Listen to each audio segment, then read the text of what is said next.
প্রিয় নবম শ্রেণীর শিক্ষার্থী বন্ধুরা, তোমাদের সকলকেই আরও একবার স্বাগত জানাচ্ছি আমাদের ইউটিউব চ্যানেলে। তো আজকের ভিডিওতে আমি তোমাদের সেকেন্ড ইউনিটের সেরা 115টি 3 নম্বর প্রশ্নের উত্তর দেব আর সেরা 50টি 5 নম্বর প্রশ্নের উত্তর দেব। যাদের স্কুলের এই সিলেবাসটা আছে, বোর্ডের সিলেবাসটা, ঠিক আছে, বা যে চ্যাপ্টারগুলো তোমরা আমি পর দেখাচ্ছি, যদি এগুলো থাকে তাহলে ডেফিনেটলি তুমি কিন্তু এখান থেকে সমস্ত কোশ্চেন কমন পাবেই পাবে। আর এর বাইরে কিন্তু আশা করি কোশ্চেন আসবে না।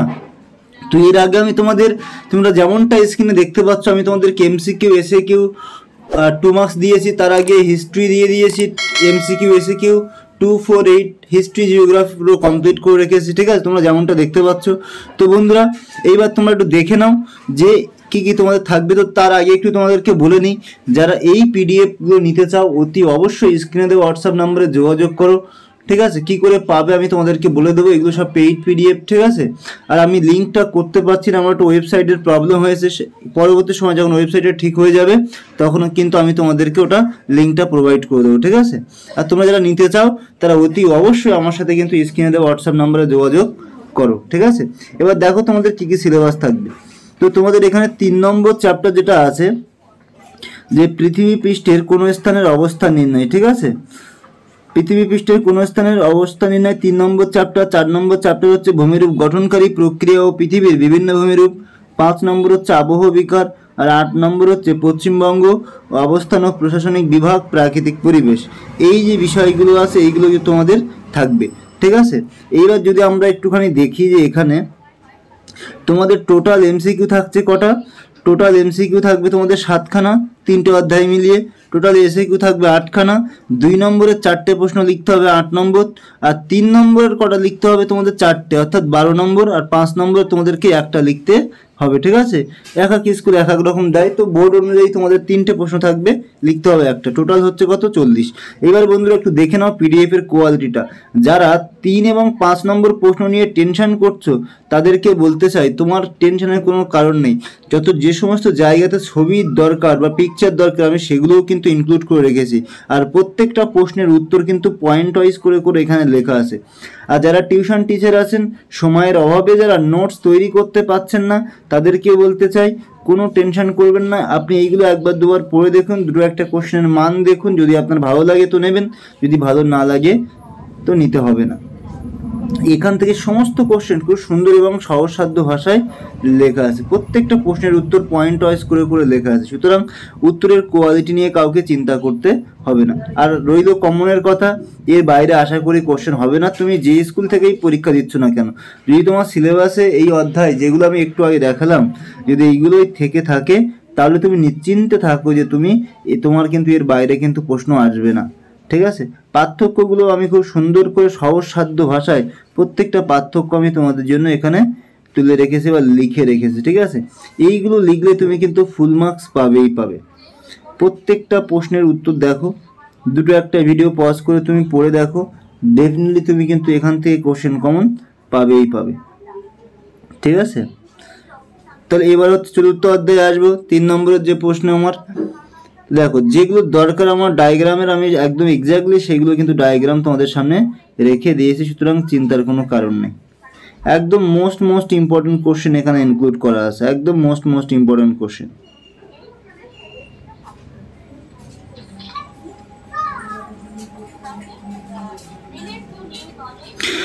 সারা হাবিজাবি যত আছে ওসব পড়ার কোনো দরকার নেই, এক্সট্রা পড়ার কোনো দরকার নেই। তুমি এইগুলো পড়ে যাও পরীক্ষার আগে। যারা পরীক্ষার আগে সম্পূর্ণ কোশ্চেন কমন পেতে চাও, এই পিডিএফগুলো তাদের জন্য, ঠিক আছে। আর যারা টিউশন টিচার সময়ের অভাবে নোট বানাতে পারছেন না বা সাজেশন বানাতে পারছেন না, তাদের জন্য এইগুলো। আপনি এইগুলো দিয়ে পড়ান, ডেফিনেটলি আপনার স্টুডেন্ট কিন্তু ভালো রেজাল্ট করবেই করবে। সুতরাং আমি আপনাকে বলবো যে আপনি এইগুলো নিয়ে পড়ান। সমস্ত অধ্যায় ভিত্তিক প্রশ্নের উত্তর কিন্তু এখানে আমি করে রেখেছি, সমস্ত অধ্যায় ভিত্তিক প্রশ্নের উত্তর।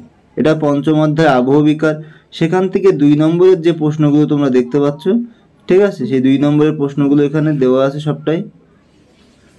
সুতরাং আশা করি কাউকে চিন্তা করতে হবে না, এখান থেকেই সমস্ত কোশ্চেনই তোমরা কমন পেয়ে যাবে। হিস্ট্রি যদি নিতে চাও অতি অবশ্যই আমার সাথে যোগাযোগ করো, ঠিক আছে। হিস্ট্রিটাও তোমরা কি করে পাবে বলে দেবো। এরপর আমরা মাধ্যমিক এবং উচ্চ মাধ্যমিকের সমস্ত সাবজেক্টের সাজেশন নিয়ে আসার চেষ্টা করছি, ঠিক আছে। কাজ চলছে, পর পর তোমরা সব কিছুই সবটাই পেয়ে যাবে।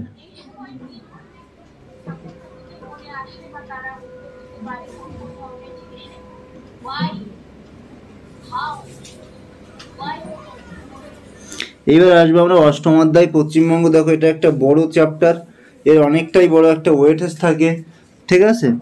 তো তোমরা একটু দেখে নাও উত্তরের কোয়ালিটিগুলো কেমন করে রেখেছে এগুলো।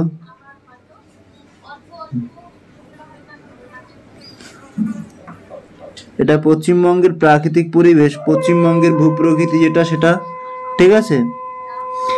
পশ্চিমবঙ্গের হল্যান্ড কাকে বলে এবং কেন বলে।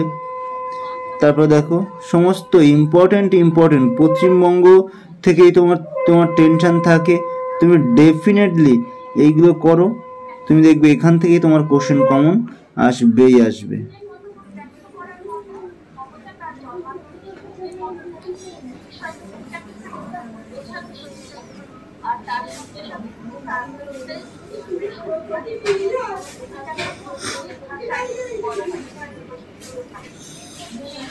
এবারে পশ্চিমবঙ্গের মৃত্তিকা, দেখো মৃত্তিকার থেকে যে মোস্ট ইম্পর্টেন্ট কোশ্চেন থাকে সেটাও কিন্তু এখানে আমি ইনক্লুড করে রেখেছি, সুতরাং চিন্তার কোনো কারণ নেই। তুমি যদি এইগুলো পড়ে যেতে পারো ডেফিনেটলি কোশ্চেন কমন পাবেই।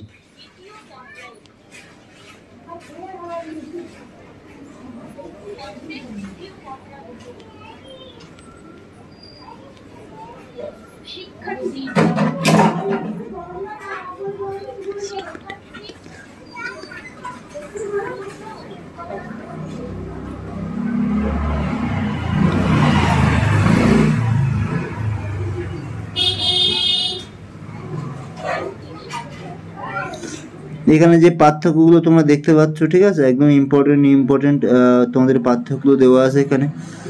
পশ্চিমের উত্তরের জলবায়ু ও উপকূলীয় জলবায়ুর মধ্যে পার্থক্য, খারিফ ও রবি শস্যের মধ্যে পার্থক্য, এখানে সবটাই খুব সুন্দর করে দেওয়া আছে। এবার আমরা চলে আসবো অধ্যায় ভিত্তিক 5 নম্বর প্রশ্নের উত্তর, যেখানে তৃতীয় অধ্যায় দেখবে আমি ডায়াগ্রাম সমেত সব কিছুটাই তোমাদের জন্য রেডি করে রেখেছি, ঠিক আছে। তোমরা এখানে দেখতে পাচ্ছ যে তাপরেখা, তাপমণ্ডল যেগুলো আছে সেইগুলো, এখানে মূল মধ্যরেখা, অন্যান্য দ্রাঘিমা রেখা সেটাও তোমরা দেখতে পাচ্ছ, আন্তর্জাতিক তারিখ রেখা, ঠিক আছে। ভূগোলকের সাহায্যে কোনো স্থানের অবস্থা নির্ণয় কিভাবে হয় সেটা, অক্ষরেখা ও দ্রাঘিমা রেখার পার্থক্য, কোনো স্থানের অবস্থা নির্ণয়ের পদ্ধতি। চতুর্থ অধ্যায় ভূমিরূপ গঠনকারী প্রক্রিয়া ও পৃথিবীর বিভিন্ন ভূমিরূপ।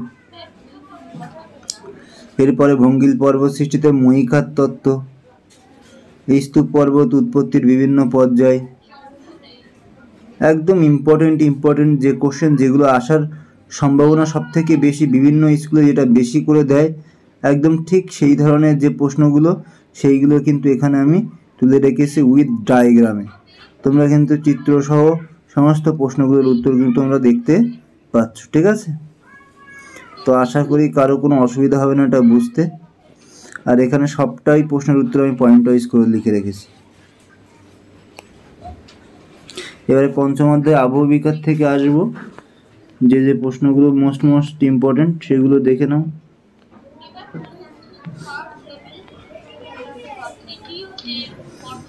আবহবিকারের উপর জলবায়ুর প্রভাব, আবহবিকারের ফলাফল, মৃত্তিকা ক্ষয়ের কারণ, মৃত্তিকা ক্ষয়ের মানবিক কারণ, সংরক্ষণের উপায়, এখানেও চিত্র সহ সবটাই আছে দেখতে পাচ্ছ। মৃত্তিকার উৎপত্তির বিভিন্ন প্রক্রিয়া, রাসায়নিক আবহবিকার, মৃত্তিকার উৎপত্তিতে আবহবিকারের ভূমিকা।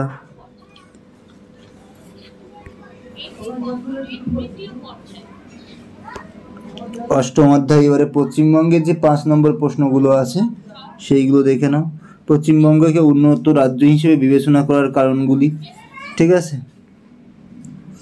পশ্চিমবঙ্গের ভৌগোলিক অবস্থানের গুরুত্ব, পশ্চিমবঙ্গের ভূপ্রকৃতির সংক্ষিপ্ত পরিচয়, পশ্চিমবঙ্গের সমভূমি অঞ্চলের ভূপ্রকৃতির বর্ণনা করো। পশ্চিমবঙ্গের পার্বত্য অঞ্চল সম্পর্কে আলোচনা করো। ঠিক আছে। মালভূমি অঞ্চল, পশ্চিমবঙ্গের গুরুত্বপূর্ণ 3টি নদীপথ আলোচনা করো। বহুমুখী নদী উপত্যকা পরিকল্পনার সুবিধা অসুবিধা। একদম মোস্ট ইম্পর্টেন্ট কোশ্চেন এখানে ইনক্লুড করে রেখেছি। তোমার টেনশনের কোনো কারণ নেই। তুমি স্কুলের স্যার ম্যামেরা কী বলছে সেটা একবার একটু দেখো, এই লেখাগুলো একবার স্যার ম্যামকে একটু দেখানোর চেষ্টা করো, বা তোমার যে গৃহশিক্ষক আছেন তাকে একটু দেখাও। আশা করি তিনি কিন্তু সম্মতি দেবেন এইগুলো লেখার জন্য, কারণ এখানে নির্ভুলভাবে আমি যতটুকু সম্ভব চেষ্টা করেছি লেখার। হয়তো টাইপিংয়ের ক্ষেত্রে দুটো একটা ওয়ার্ডের একটু বানান যদি ভুল হয় সেটাও নিজেরা একটু সংশোধন করে নেওয়ার চেষ্টা করে, বাদ বাকি সব কিন্তু ঠিক আছে।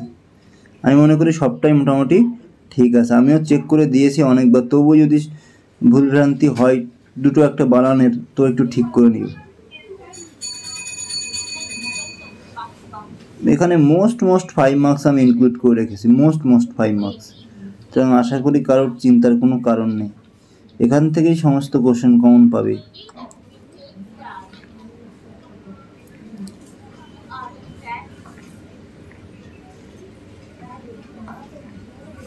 এরপরে বন্ধুরা আমি তোমাদেরকে যেমনটা বলেছিলাম যে আমি নবম শ্রেণী কী কী রেডি করেছি। এখানে নবম শ্রেণীর তোমাদের রেডি হয়েছে, দেখো ইতিহাস, ভূগোল, বাংলা সাজেশন পাবে, অঙ্ক, ভৌত বিজ্ঞান, জীবন বিজ্ঞানের সাজেশন পাচ্ছ। ইতিহাসের 58টি 4 নম্বর প্রশ্নের উত্তর, 18টি 8 নম্বর MCQ SAQ 2 মার্কস। এদিকে নবম শ্রেণীর সেকেন্ড ইউনিটের ভূগোল পাচ্ছ MCQ SAQ 2 মার্কসের। ঠিক আছে, এখানে তুমি সম্পূর্ণ উন্নত মানের কিন্তু নোটস পেয়ে যাবে। তো আশা করি বন্ধুরা তোমরা বুঝতে পেরেছো। ঠিক আছে, যারা নিতে চাও যেমনটা স্ক্রিনে তোমরা দেখলে, ঠিক আছে, ঠিক তেমনটাই তোমরা কি করবে, এই হোয়াটসঅ্যাপ নাম্বারে আমার সাথে যোগাযোগ করবে যেটা তোমরা এখানে দেখতে পাচ্ছ। ঠিক আছে, তো বন্ধুরা ভিডিও আর বেশি দীর্ঘায়িত করব না। যদি ভিডিওটি ভালো লাগে অবশ্যই একটা লাইক করবে, কমেন্ট করবে, শেয়ার করে দিও বন্ধুদের সাথে। আর যদি তুমি আমার চ্যানেলে নতুন হয়ে থাকো অতি অবশ্যই চ্যানেলটিকে সাবস্ক্রাইব করে দেবে। তো আজকের ভিডিও এই পর্যন্ত, দেখা হচ্ছে এরকম কোনো একটা ইম্পর্টেন্ট ভিডিওতে। ততক্ষণে সবাই খুব ভালো থাকবে। সবাইকে অনেক ধন্যবাদ।